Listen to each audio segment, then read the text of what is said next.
papillons sur la Lune.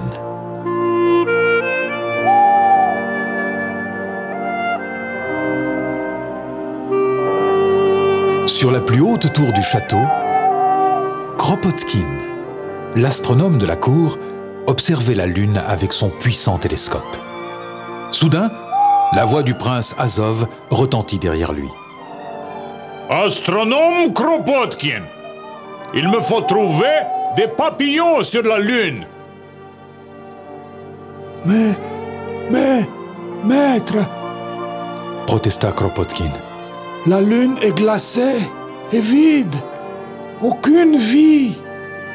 Assez! Cria le prince. Est-ce que je ne te paye pas 50 roubles par an? En effet, maître. Balbutia le vieil homme en faisant une profonde révérence. Il avait une grande famille à nourrir et ne pouvait pas se passer des 50 roubles du prince. Astronome Kropotkin, tu me trouveras des papillons sur la Lune. Répéta le prince. Ces paroles acerbes traversèrent la nuit glacée comme des étincelles de feu. Un rictus déforma son visage. Dis-moi, as-tu visité la Lune? Non, maître. Répondit Kropotkin.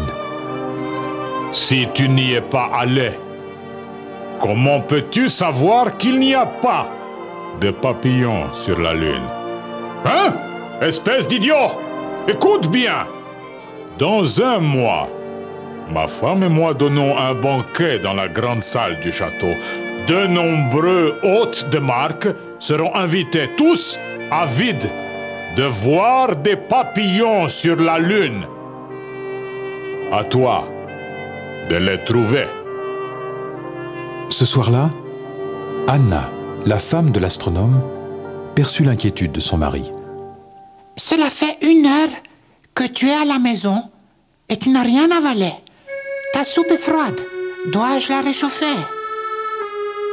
Non. Répondit Kropotkin. Quelque chose te tracasse-t-il, mon époux? Ces nuits glacées, lorsque tu observes les étoiles sur la muraille du château. Laisse-moi tranquille.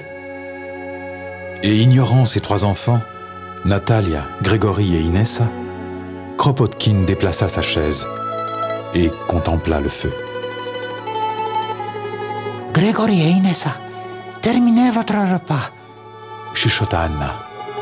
Votre père est fatigué.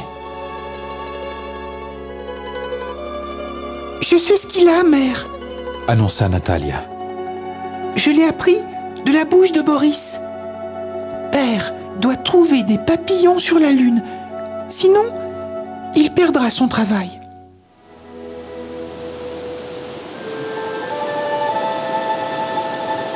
Chaque semaine, Natalia aidait son père à nettoyer le grand télescope. D'habitude, elle aimait ce travail.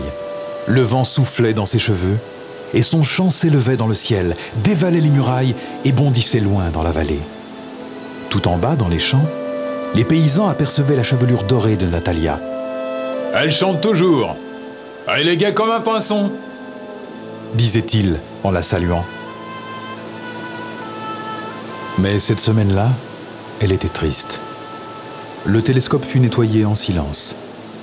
Tout à coup, le bruit des pas du prince Azov se fit entendre. Astronome Kropotkin, j'ai des nouvelles pour toi. Mes honorables invités sont passionnés par cette idée de papillons sur la Lune. Mais il n'y a pas de papillons sur la Lune. Interrompit Natalia. C'est assez, jeune fille! Pesta Azov. Le vieil homme prit sa fille contre lui. Le prince poursuivit. Tout le monde parle de ces papillons que tu recherches.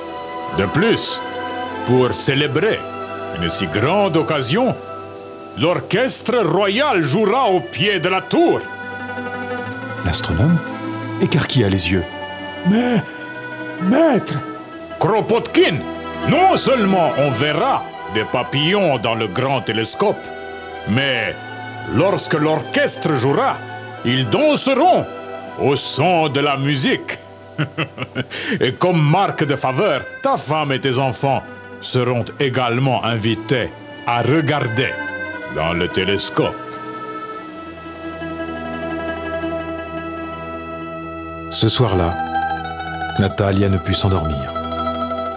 Elle s'agitait et se retournait dans son lit, se demandant comment elle pourrait aider son père.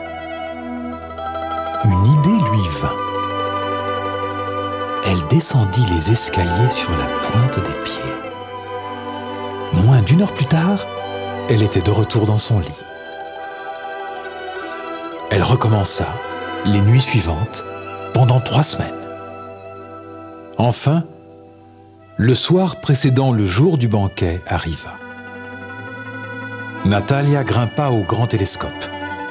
Sous ses pieds, les marches étaient glacées. Dans ses bras, elle tenait un précieux fardeau.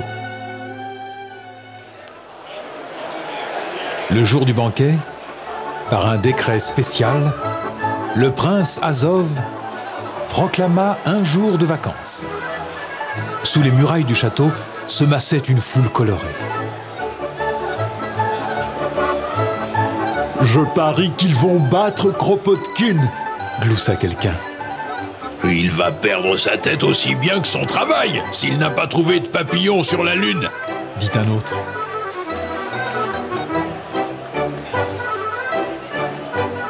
Il y eut un silence de mort quand Kropotkin fit pivoter le télescope en direction de la Lune.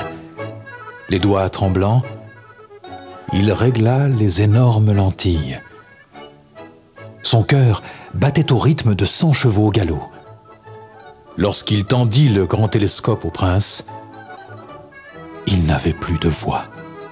Quelle ne fut pas sa surprise lorsqu'il vit Azov rire de plaisir.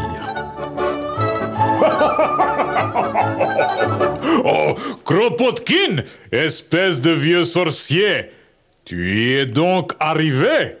Il y a des papillons sur la Lune, je les ai vus. À présent, regardons-les danser, Dit le prince en faisant signe à l'orchestre. Les papillons se mirent à bouger. Les porte-queues, les vulcains, les pans de nuit et les pans de jour, tous ces papillons somptueux voletaient dans le vent léger. Natalia retenait son souffle, car elle seule connaissait le secret. Les invités étaient émerveillés par le spectacle. Azov fit signe à Anna de s'approcher avec ses enfants. venez voir, votre mari est vraiment un génie, Dit-il. Anna, Grégory et Inessa vinrent auprès du télescope. Puis, ce fut le désastre. La petite Inessa pressa un bouton et l'objectif bascula par-dessus les murailles, emportant avec lui les papillons en papier que Natalia avait mis 3 semaines à peindre et à découper. L'objectif se brisa et les papillons s'envolèrent dans le vent. Voyant cela, le prince devint furieux. Mais la foule hurla de joie. « Regardez! Regardez! Les papillons retournent dans la Lune !» Effectivement, le vent les soulevait, les entraînant de plus en plus haut dans le ciel. Le prince Azov s'accouda à la muraille, l'air sinistre. Mais au bout d'un long moment, il éclata de rire.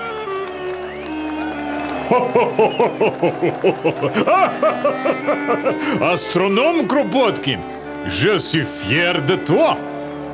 Grâce à toi, cette soirée est réussie. Non content de m'avoir trouvé des papillons sur la Lune, tu les as fait descendre sur la Terre, s'écria-t-il. Et tous les autres renchérirent. Au pied de Kropotkin, un petit papillon de papier tournoyait dans le vent.